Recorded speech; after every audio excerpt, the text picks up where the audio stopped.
Hi, I want to share with you a teaching called God's Grace Towards Lot.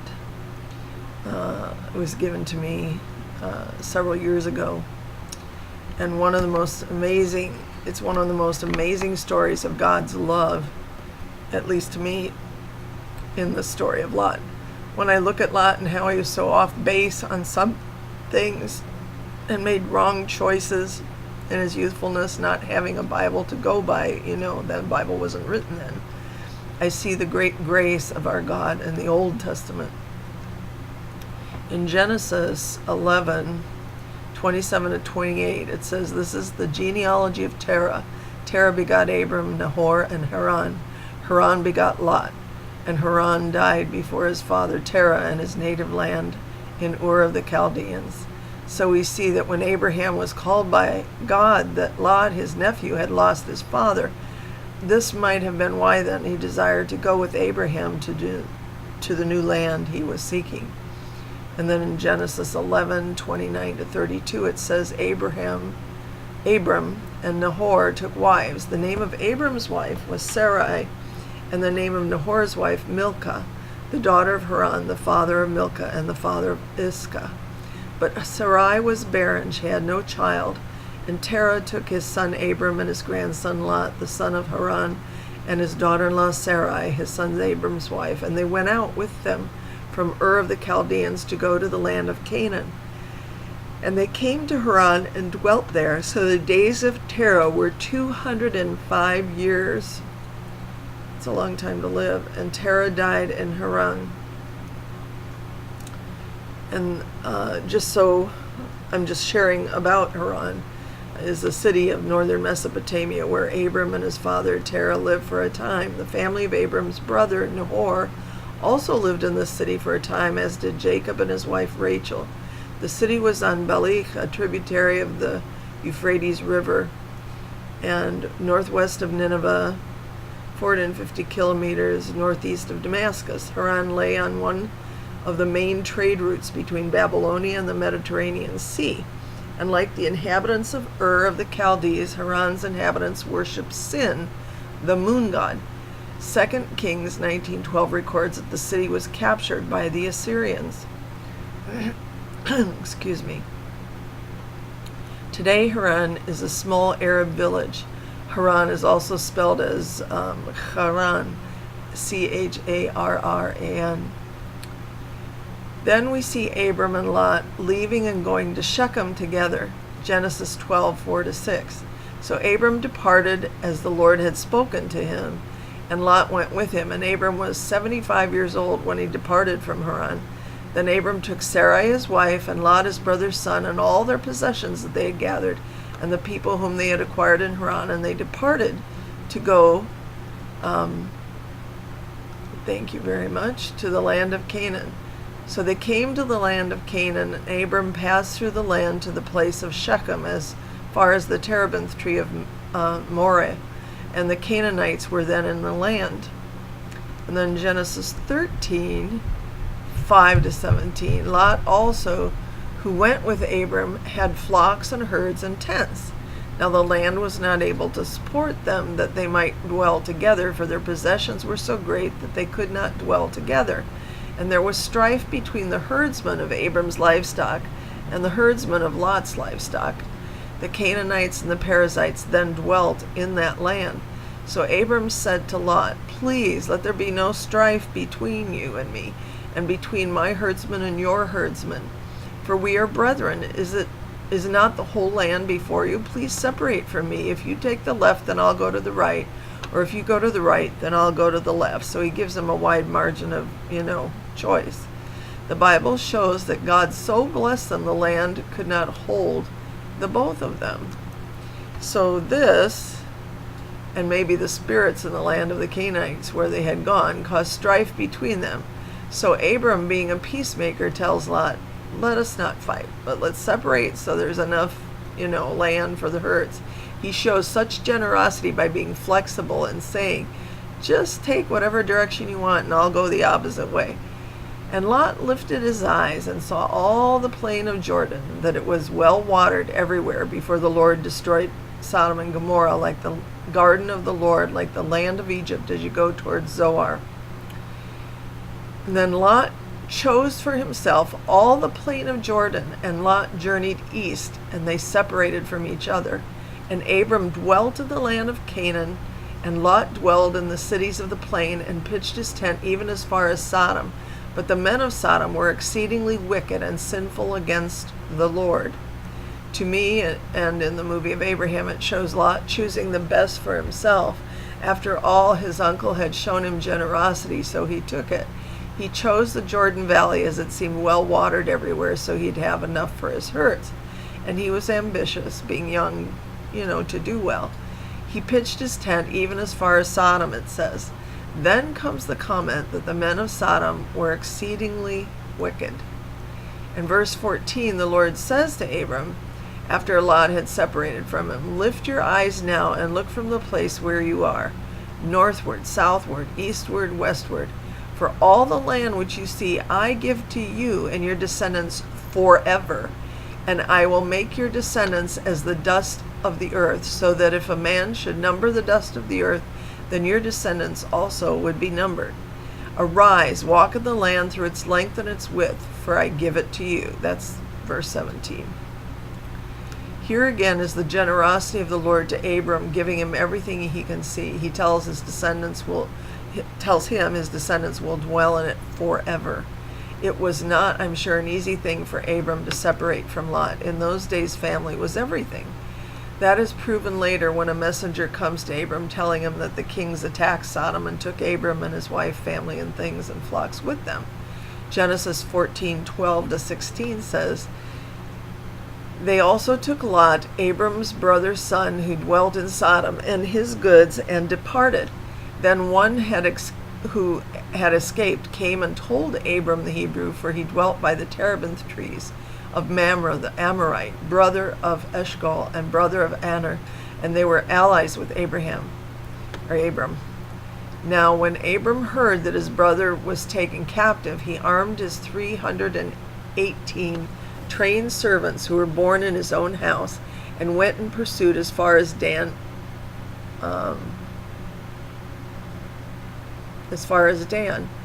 15, he divided his forces against them by night, and he and his servants attacked them and pursued them as far as Hobah.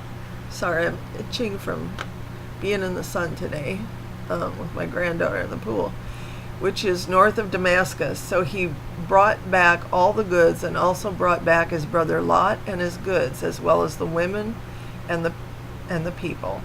And after this, Abraham has an experience with Melchizedek.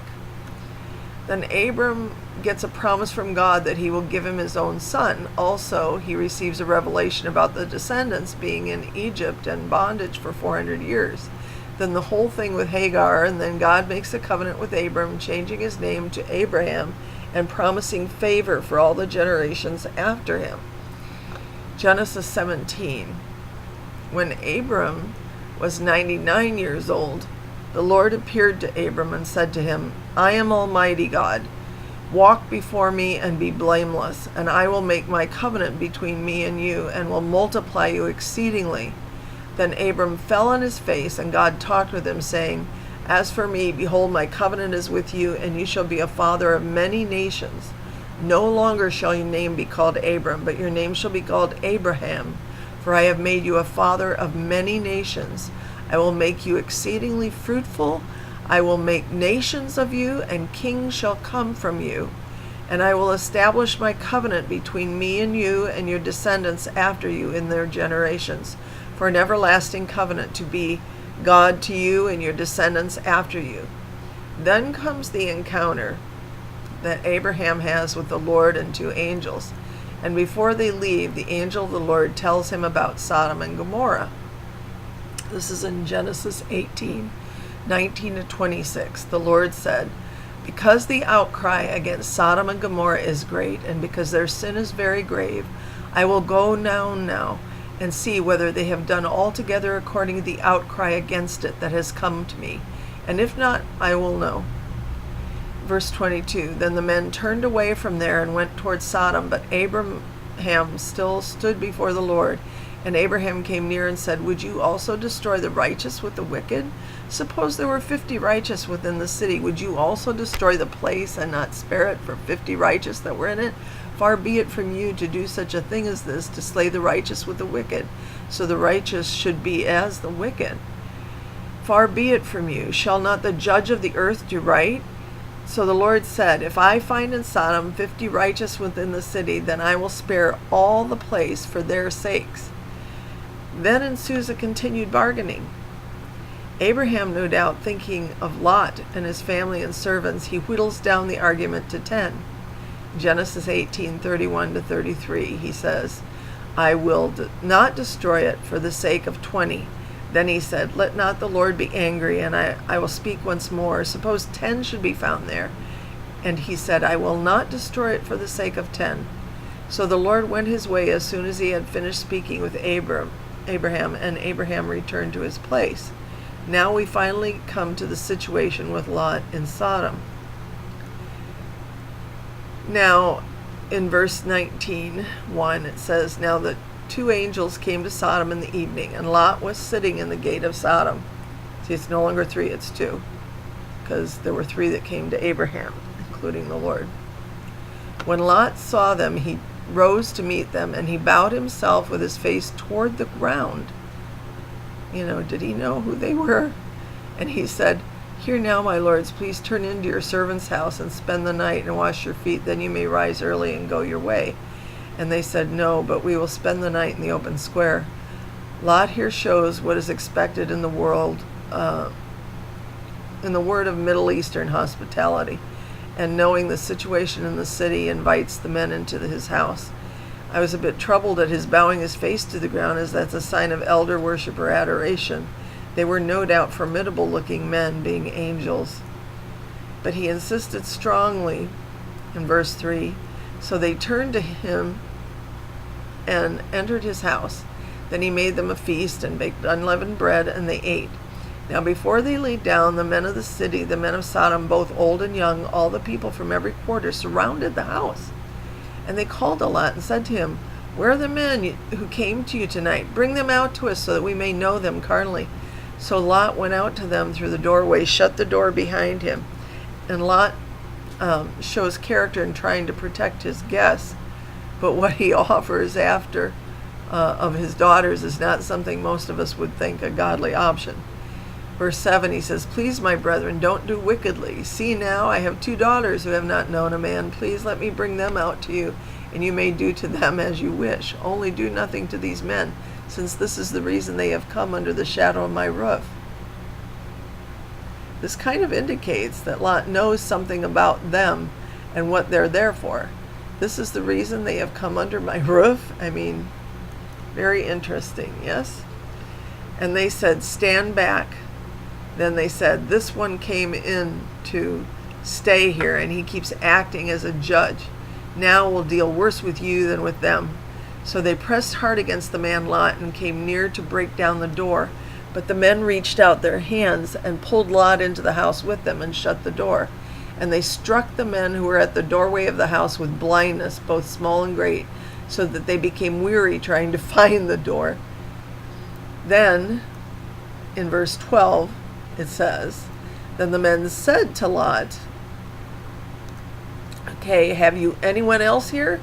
Son-in-law, your sons, your daughters, whomever you have in the city, take them out of this place, for we will destroy this place, because the outcry against them has grown great before the face of the Lord, and the Lord has sent us to destroy it. So Lot went out and spoke to his sons-in-law who had married his daughters and said, get up, get out of this place, for the Lord will destroy this city. But to his sons-in-law he seemed to be joking. The sons-in-law do not take seriously the warning, and this seems to be true in this age as well. Mocking rather than taking seriously what a prophet has said ended up with them being left behind to suffer the consequences of unbelief and mockery. Verse 15, when the morning dawned, the angels urged Lot to hurry, saying, arise, take your wife and your 2 daughters who are here, lest you be consumed in the punishment of the city. And while he lingered, the men took hold of his hand, his wife's hand, and the hands of his 2 daughters, and the Lord being merciful to him, And they brought him out and set him outside the city. So it came to pass when they had brought them outside that he said, Escape for your life. Do not look behind you, nor stay anywhere in the plain. Escape to the mountains, lest you be destroyed. Wow. So the angels tell them to leave, but it seems Lot was hesitating as he was lingering, it says. Maybe since it was his wife who kept looking back, he was having trouble getting her to leave her things behind. And the Lord, being merciful to him, says, the angels take them by the hand and lead them out of the city and warn them not to look back. Then Lot says to them, Please, no, my lords, indeed, now your servant has found favor in your sight, and you have increased your mercy, which you have shown me by saving my life, but I cannot escape to the mountains, lest some evil overtake me and I die.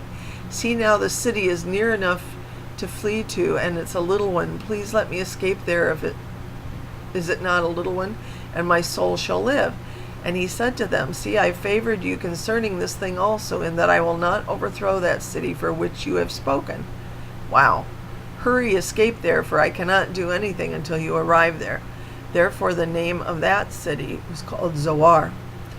Can you believe it? He's bargaining with angels and God, thereby saying, I'm afraid I might die in the mountains. Let me escape to the city.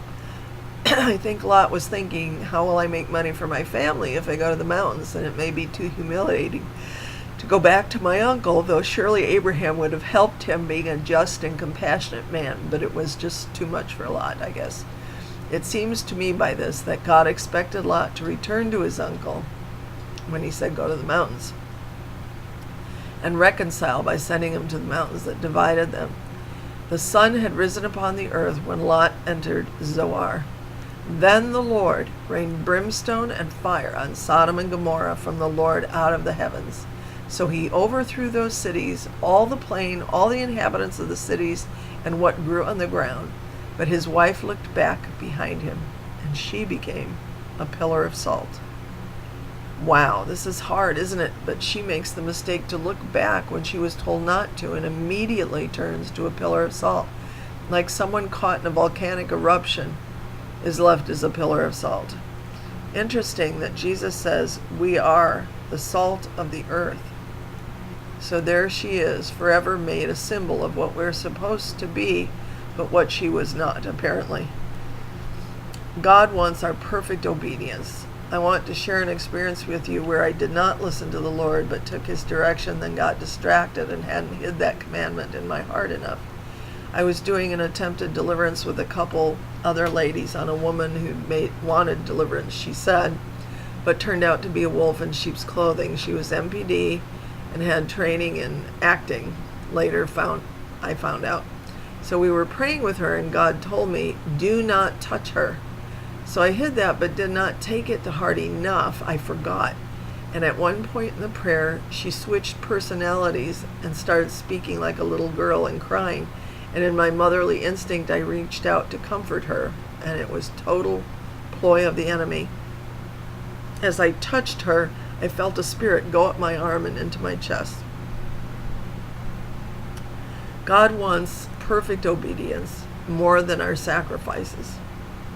1 Samuel 15:22, Samuel said, Has the Lord so great a delight in burnt offerings and sacrifices as in obeying the voice of the Lord? Behold, to obey is better than sacrifice, and to heed than the fat of rams. So more than money and tithes or anything we can give to the Lord, he desires obedience.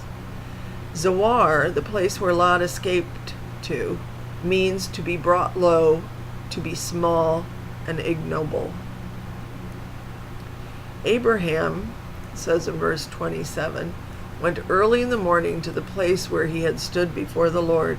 And then he looked toward Sodom and Gomorrah and toward all the land of the plain, and he saw and behold the smoke of the land, which went up like the smoke of a furnace.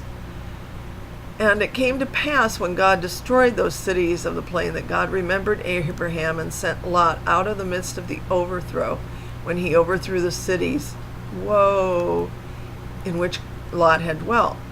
Now this should give us great hope for any loved ones that you have. Look how merciful God was towards Lot when Abraham prayed for him so righteously. What a mighty God we serve, and how merciful he was to save Lot out of that mess. And he makes it clear here with those words that he did it for Abraham's sake. When we approve of the sins of others, we partake in their sin, the Bible teaches us. So it is a merciful thing that God allowed he and his daughters to escape. I'm not even going into what his daughters did in their idiocy. When people lose hope, faith wanes. But this family was tormented day and night, living in Sodom, as it tells us later in 2 Peter. In 2 Peter 2, 7-11, it says, and the Lord delivered righteous Lot, who was oppressed by the filthy conduct of the wicked. For that righteous man dwelling among them tormented his righteous soul from day to day by seeing and hearing their lawless deeds. Then the Lord knows how to deliver the godly out of temptations, and to reserve the unjust under punishment for the day of judgment. And verse 10, and especially those who walk according to the flesh in the lust of uncleanness and despise authority. They are presumptuous, self-willed. They are not afraid to speak of evil dignities. Do you see it? Here Peter says, righteous Lot. If he lived today, most Christians would not call him righteous, including me. Many of us today are being tormented with the same thing because of the wickedness growing in the earth. But most would not call Lot righteous. Lot lived before the law of Moses. So there wasn't any written law. God called him righteous because he looks upon the heart of a man, not just the outward sinfulness. And that is the grace of God. Many of us would have him hung, drawn, and quartered, seeing those actions. We don't understand the depths of God's love, nor his great grace towards mankind, or even towards those in the church. How many times did Abraham himself make mistakes? How many times did David, who did have the law, make mistakes, and not just little ones, not just little mistakes? He committed murder. Think twice, beloveds, before you condemn the people who are trying to serve God. Not one is perfect. You are not perfect. Perfect in the Greek has to do with being made whole, but many of the saints, even apostles, were not perfect. Peter, whose shadow healed people, was prejudiced and act the hypocrite at least once. Paul had to admonish him for walking in hypocrisy and a religious spirit around the Jews. So we are Jews in the spirit, grafted in, but what kind of Jew are you? Are you a Pharisee, a Sadducee, or are you righteous by the blood of the Lamb who took away the sins of the world? And believe me, I'm saying all these words not just for you, but for myself, because I've made too many mistakes and being critical. And it's one reason I needed to read this again. So God bless you, and I pray that God will help us all to be less judgmental, and just pray for people. Pray, pray, pray. It doesn't mean you have to put up with bad behavior, and just submit to ridiculous behavior. It's just your heart has to be ready and willing to just pray for them and not hold out against them. That's all for now. God bless you.